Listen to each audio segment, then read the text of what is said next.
முருகன் மாநாடு வந்து மதுரையில் நடத்துகிறாங்க.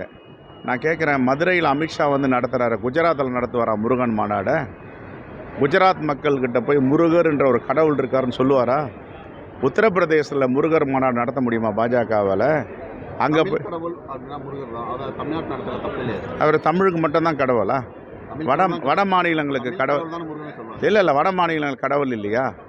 விநாயகர் எங்களுக்கு கடவுள், முருகர் கடவுள், எல்லாரையும் கடவுள். நான் இந்து, நான் எல்லா கடவுளையும் ஏற்றுக்கொள்ளுகிறேன். இவன் ராமரையும் நாங்கள் ஏற்றுக்கொள்ளுகிறோன்னு வச்சுக்கோங்க. அப்போ நீங்கள் முருகரை குஜராத்தில் ஏற்றுக்க மாட்டீங்களா? உத்தரப்பிரதேசில் ஏற்றுக்க மாட்டீங்களா? அங்கே போய் பாஜக முருகர் மாநாடு நடத்த வேண்டியது தானே?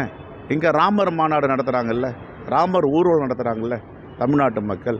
அதை அமித்ஷா அவர்கள் குஜராத்தில் சொல்லி கொஞ்சம் முருகர் மாநாடும் நடத்துகிறோம், நீங்கள் எல்லாம் வாங்க கலந்துங்கன்னு சொல்லுங்கள்.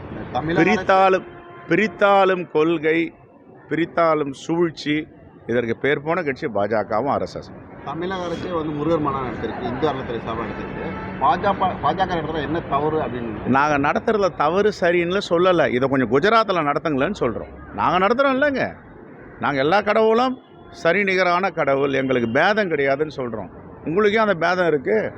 குஜராத்தில் ஒரு முருகர் மாநாடு, உத்தரப்பிரதேசத்தில் ஒரு முருகர் மாநாடு அமித்ஷா நடத்துவாரா? இதான் என்னுடைய கேள்வி.